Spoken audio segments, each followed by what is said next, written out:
نحمدہ و نصلی علی رسولہ الکریم، اما بعد، بسم اللہ الرحمن الرحیم۔ لن تنالوا البر حتی تنفقوا مما تحبون، صدق اللہ العظیم۔ ناظرین، جس طرح میں نے پہلی ویڈیو میں عرض کیا تھا کہ جو اللہ رب العزت کی ناراضگیاں اور اللہ رب العزت کی طرف سے ہم پر آفتیں آتی ہیں، اس کا سبب یہ ہے کہ ہم نے اللہ کی راہ میں خرچ کرنا چھوڑا اور دوسروں کو ترجیح دینا۔ یقیناً جب ہم اللہ کی راہ میں خرچ کرتے ہیں تو وہ بندوں پر ہی خرچ کیا جاتا ہے،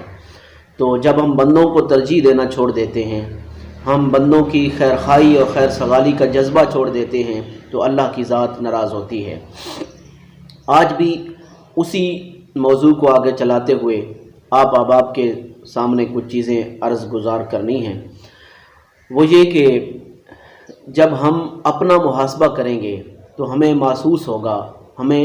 پتہ چلے گا کہ ہم یقیناً کہیں نہ کہیں لوگوں کے حقوق غصب کر رہے ہیں، لوگوں کا خیال نہیں کر رہے، بندوں کی حق تلفی کر رہے ہیں۔ جیسا کہ ہم ارد گرد دیکھیں، جب ماہ مقدس کا مہینہ رمضان المبارک کا مہینہ آتا ہے تو ہر شخص، وہ دکاندار ہو، وہ کوئی بھی فرد ہو، وہ اپنی طرف سے مہنگائی کر دیتا ہے، ہر چیز مہنگی کر دیتا ہے۔ اسی طرح جب حضور علیہ الصلوۃ والسلام کے صحابہ جب وقت گزار رہے تھے، جب صحابہ کرام کا دور تھا، ان کو دیکھا جائے تو صحابہ کرام کا میں نے کل بھی عرض کیا تھا، آج بھی صحابہ کرام کی ایک غزوہ تبوک کی مثال دیتا ہوں کہ جب حضور علیہ الصلوۃ والسلام کے صحابہ غزوہ تبوک میں جنگ لڑ رہے تھے تو جنگ کے دوران حضور علیہ الصلوۃ والسلام کے صحابہ مدہوشی بے ہوشی کے عالم میں تھے، تیر اور زخم کھا رہے تھے، تلواریں کھا رہے تھے اور پیاسی حالت میں گر رہے تھے میدان جنگ میں۔ تو اچانک ماشکی جو پانی پلانے والا تھا وہ پانی پلا رہا تھا کہ اچانک اکرمہ جو ابو جہل کا بیٹا ہے، اس نے آواز دی العطش العطش، تو وہ ماشکی اس کے پاس گیا پانی پلانے کے لیے، اس کے منہ کے قریب ہی لگایا تھا کہ دوسری طرف آواز آئی، اس نے کہا کہ مجھے پانی نہ پلایا جائے، میرے اس بھائی کو پانی پلایا جائے۔ اسی طرح جب وہ دوسرے کے پاس گیا تو تیسری طرف سے آواز آئی العطش العطش، میں پیاسا ہوں میں پیاسا ہوں، تو وہ شخص دوڑتا ہوا پانی پلانے والا اس کے پاس گیا۔ جب اس کے پاس گیا تو اس کی روح قفس انسری سے پرواز کر گئی تھی۔ وہ فوراً بھاگ کر واپس آیا کہ میں اس شخص کے پاس جاؤں جس نے ابھی تھوڑی دیر پہلے آواز دی تھی۔ جب اس کے پاس پہنچا تو وہ بھی قفس انسری سے اس کی بھی روح پرواز کر گئی تھی۔ اور جب پہلے کے پاس اکرمہ کے پاس آئے تو وہ بھی شہادت کے درجے پر فائز ہو چکے تھے۔ مقصد یہ ہے کہ ایک گھونٹ پانی کا اپنے گلے میں نہیں اتارا بلکہ دوسرے بھائی کے لیے اس کو چھوڑ دیا، حالانکہ وقت جان کنی کا تھا، جان جا رہی تھی، ایک جان کنی کا عالم تھا، زخم تھے، تیر لگے ہوئے تھے، تلواریں لگے ہوئے تھی، بے ہوشی کا عالم تھا، پیاس شدت کی تھی، اور اس پیاس اور اس جان کنی کے عالم میں بھی انہوں نے اپنی جان کو، اپنی ذات کو ترجیح نہیں دی بلکہ دوسرے بھائی کی ذات کو ترجیح دی اور دوسرے کے لیے پانی کا گھونٹ چھوڑ دیا، اپنے گلے میں گھونٹ پانی کا بھی نہیں اتارا۔ تو ہم اگر یہی طرز عمل اپنے اندر لے آئیں تو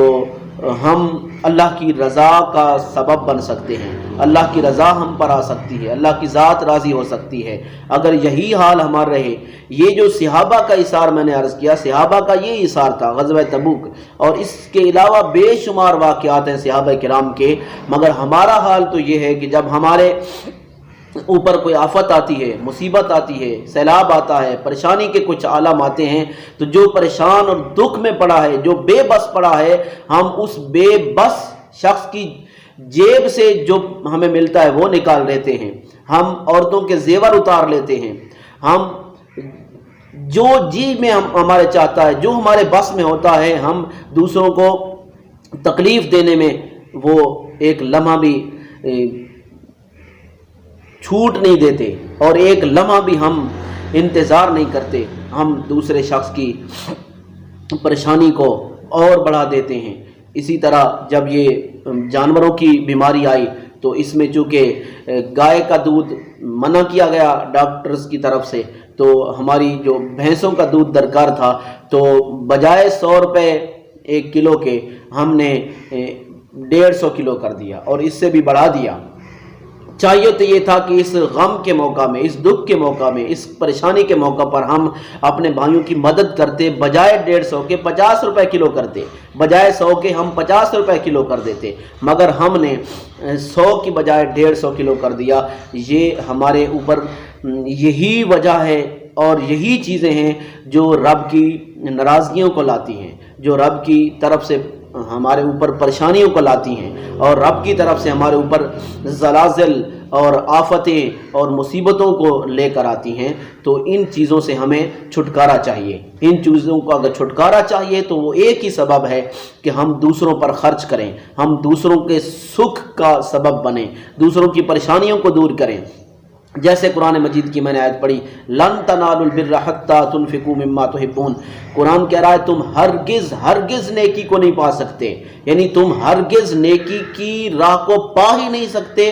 جب تک حتی تنفقوا مما تحبون، جب تک اپنی پسندیدہ چیز اللہ کی راہ میں خرچ نہیں کرو گے۔ جب ہمیں اپنا مال پسند ہے تو وہ بھی راہ خدا میں خرچ کریں، مطلقاً اللہ نے فرمایا ہے، اس کی کوئی لمٹ نہیں ہے، یعنی جو ہمیں پسند ہے، مال پسند ہے، ہمارے پاس دولت ہے، رزق ہے، جو چیز ہمارے پاس فراوانی میں ہے اور وہ ہمیں پسند ہے، تو ہم اسی پسندیدہ چیز میں سے اللہ کی راہ میں خرچ کریں اور اپنے بھائیوں پر خرچ کریں، اپنے دکھی انسانیت کا خیال کرتے ہوئے ان پر خرچ کریں۔ جب یہ طرز عمل ہمارے اندر آ گیا، یہ صحابہ کے ایثار کی جھلک ہمارے اندر آ گئی اور حضور علیہ الصلوۃ والسلام کی تربیت کا اثر ہمارے اندر آ گیا، تو ہم رب کی رضا کا ایک موجب بن سکتے ہیں، رب راضی ہو سکتا ہے اور ہمارے معاشرے سے، ہمارے بالخصوص امت مسلمہ سے یہ جو زوال کا ایک دور آ چکا ہے، یہ چھٹ سکتا ہے، یہ زائل ہو سکتا ہے، یہ ختم ہو سکتا ہے۔ اس لیے ہمیں سوچنا ہوگا کہ ہم اپنے مسلمان بھائیوں اور ہر دکھی انسان کے لیے اپنی خیر سگالی کا ایک جذبہ پیدا کریں، ان کی خیر خواہی کے لیے ہم معاشرے میں کردار